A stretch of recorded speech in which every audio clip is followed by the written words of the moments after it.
Hi friends, మీకు కనుక ఈ వీడియో నచ్చినట్లయితే తప్పకుండా లైక్ చేయండి. మనోహరి తన గదిలో క్యాలెండర్ వైపు చూస్తూ ఈరోజు అమావాస్య కాబట్టి అది ఎవరికీ కనిపించదు, నేనే ఏదో ఒకటి చేయాలి తన విషయంలో అని చెప్పి మనోహరి అంటూ ఉంటే అప్పుడే అక్కడికి బాగి వచ్చి మనోహరి భుజం మీద చేయి వేస్తుంది. దాంతో వచ్చింది ఆరు అనుకుని కంగారు పడిపోతూ, ప్లీజ్ దయచేసి నన్ను ఏమీ చేయొద్దు, చూడు నన్ను ఏమైనా చేసే ముందు ఒక్క విషయం గుర్తుపెట్టుకో, ఒకప్పుడు మనం ఇద్దరం కలిసి ఉన్నాం కదా, నేను జస్ట్ క్యాలెండర్ చూస్తున్నాను అంతే, ఏం ప్లాన్ చేయడం లేదు అని చెప్పి మనోహరి భయంతో వణికిపోతూ ఉంటుంది. ఇక వెనక్కి తిరిగి చూసేసరికి బాగి చేతిలో కాఫీతో నిలబడి ఉండడంతో, ఓ నువ్వా అని చెప్పి మనోహరి అంటూ ఉంటుంది. అసలు ఏమైనా మనోహరి నీకు, నీలో నువ్వు ఏం మాట్లాడుకుంటున్నావు, నేను కాఫీ ఇవ్వడానికి వచ్చానని చెప్పి బాగి అంటూ ఉంటే, ఇక అప్పుడు మనోహరి నువ్వు వచ్చే ముందు ఇక్కడ ఎవరైనా ఉన్నారా, ఇక్కడికి ఎవరైనా వచ్చినట్టుగా నీకు అనిపించిందా, ఈరోజు అమావాస్య కదా అది ఎవరికి కనిపించదులే అని చెప్పి మనోహరి అంటూ ఉంటే, అసలు నువ్వు ఏం మాట్లాడుతున్నావు, అమావాస్య ఏంటి కనిపించకపోవడం ఏంటని చెప్పి బాగి మనోహరిని ప్రశ్నిస్తూ ఉంటుంది. ఏం లేదులే, నాలో నేను ఏదో మాట్లాడుకుంటున్నాను అని చెప్పి, ఇంతకీ నువ్వెందుకు వచ్చావని అంటూ ఉంటే, కాఫీ ఇవ్వడానికి వచ్చాను, ముందు నువ్వు కాఫీ తాగు అని చెప్పి బాగి అక్కడి నుండి వెళ్ళబోతూ తిరిగి వెనక్కి వచ్చి, చూడు మనోహరి, మనం ఏం చేసినా సరే సంతోషం పంచుకోవడానికి మన పక్కన ఒకరు లేకపోతే మన జీవితమే వేస్ట్, కాబట్టి నువ్వు కూడా నీ ప్రయత్నాలు మానుకొని ఇక్కడ నుండి వెళ్ళిపో అని చెప్పి అంటూ ఉంటే, ఏంటి చాలా ఎక్స్ట్రాలు చేస్తున్నావు, నేను తలుచుకుంటే నిన్ను ఇక్కడ నుండి పంపించడం నాకు చాలా ఈజీ, నేను ఇంకా సరిగ్గా నీ మీద కాన్సన్ట్రేట్ చేయలేదు, అందుకే నువ్వు ఇంకా ఈ ఇంట్లోనే ఉంటున్నావు అని చెప్పి మనోహరి అంటూ ఉంటుంది. ఇక అప్పుడు బాగి, అయితే కాన్సన్ట్రేట్ చేయి, నువ్వు ఏం చేస్తావో తెలుసుకోవాలని నాకు కూడా చాలా ఇంట్రెస్టింగ్గా ఉంది, చూడు నువ్వు నా గురించి తలుచుకోవడం కాదు, నేను తలుచుకుంటే జస్ట్ 10 minutesలో నిన్ను ఇంట్లో నుండి పంపించేయగలను, చూడు మనోహరి, అక్క చావుకి నువ్వే కారణమని నాకు అనుమానం ఉంది, దానికి సంబంధించిన సాక్ష్యాలు నా చేతికి చిక్కినప్పుడు అప్పుడు నీ సంగతి చూస్తాను, స్నేహాన్ని నమ్మించి మోసం చేసినందుకు నీ అంతు చూస్తాను అని చెప్పి బాగి, చూడు మనోహరి, నీ మంచి కోసమే చెప్తున్నాను, నీ అంతటి నువ్వు ఇంట్లో నుండి వెళ్ళిపోయావనుకో సంతోషంగా బతకొచ్చు, ఆల్రెడీ నీకు ఇదివరకే పెళ్ళయి ఉంటే ఆ జీవితాన్ని నిలబెట్టుకోవడానికి ప్రయత్నించు, అంతేకాని ఇటువంటి పిచ్చి పిచ్చి ప్రయత్నాలన్నీ మానుకో అంటూ బాగి మనోహరికి వార్నింగ్ ఇచ్చి అక్కడి నుండి వెళ్ళిపోతుంది. మరో పక్క అమర్ గదిలో నిద్రపోతూ ఉంటే అప్పుడు ఆరు కూడా అమర్ పక్కన పడుకొని అమర్ని హగ్ చేసుకుని పడుకుంటుంది. ఇక ఆరు హగ్ చేసుకున్న విషయం అమర్కి తెలిసిపోతుంది. ఇక అమర్ నిద్రలోనే, ఏంటి మేడం గారు ఈరోజు ఇంకా నిద్ర లేవలేదు అని చెప్పి అంటూ ఉంటే అప్పుడు ఆరు, బాగా నిద్ర వస్తుందండి, కాసేపు పడుకొనివ్వండి అని చెప్పి అంటూ ఉంటుంది. ఇక అప్పుడు అమర్ వెళ్ళి త్వరగా పిల్లల్ని రెడీ చేయని అంటూ ఉంటే, ఈరోజు సండే కదండి అని చెప్పి ఆరు అంటుంది.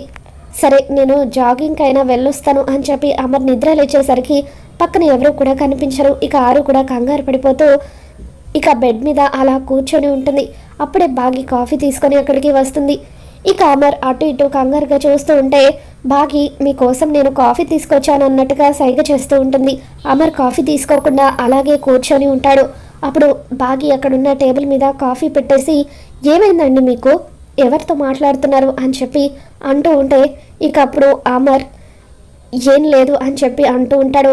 మిస్సమ్మ, ఆయన మాట్లాడేది నాతోనే అని చెప్పి ఆరు బాగి కూడా తనను చూస్తుందేమోనని కంగారు పడిపోతూ, అమ్మయ్య ఈరోజు అమావాస్య కదా, నేను ఎవరికి కనిపించను కదా, థ్యాంక్ గాడ్ అని చెప్పి అలా బాగి వైపు అమర్ వైపు చూస్తూ ఉంటుంది. ఇక బాగి అమర్తో, నిజం చెప్పండి, ఇప్పటి వరకు నేను పక్కన ఉన్నానని ఊహించుకొని మాట్లాడుతున్నారు కదా అని అంటూ ఉంటే అప్పుడు అమర్, నువ్వు నాతో నిజం చెప్పు, ఇప్పటి వరకు నన్ను హగ్ చేసుకొని పడుకొని ఇప్పుడు కాఫీ తీసుకొస్తున్నావు కదా అని అంటూ ఉంటాడు. ఏం మాట్లాడుతున్నారండి మీరు, ఇప్పటి వరకు మిమ్మల్ని హగ్ చేసుకొని పడుకొని కిందకు వెళ్ళి కాఫీ తీసుకొచ్చి ఇక్కడ నిలబెడుతున్నానా అని చెప్పి బాగి అంటుంది. అప్పుడు అమర్, ఏమో నాకేం తెలుసు అని చెప్పి అంటూ ఉంటే, నేనేమైనా సూపర్ ఉమెన్ అనుకుంటున్నారా అని చెప్పి బాగి అంటూ ఉంటుంది. అప్పుడు అమర్, నువ్వు సూపర్ ఉమెన్వి కాదు, క్రాక్ ఉమెన్వి అని చెప్పి అక్కడి నుండి వెళ్ళబోతూ ఉంటే అప్పుడు బాగి అమర్ చేయి పట్టుకొని లాగుతుంది. ఇద్దరు ఒకరి కళ్ళలోకి ఒకరు దగ్గరగా చూసుకుంటూ ఉంటారు. అసలు ఏమైందో నిజం చెప్పండి, ఉదయాన్నే నన్ను పలకరించింది మీరే, అక్కడ నేనున్నాను అనుకుని పులకరించిపోయింది కూడా మీరే, ఇప్పుడు నన్ను అంటున్నారా అని చెప్పి బాగి అంటూ ఉంటుంది.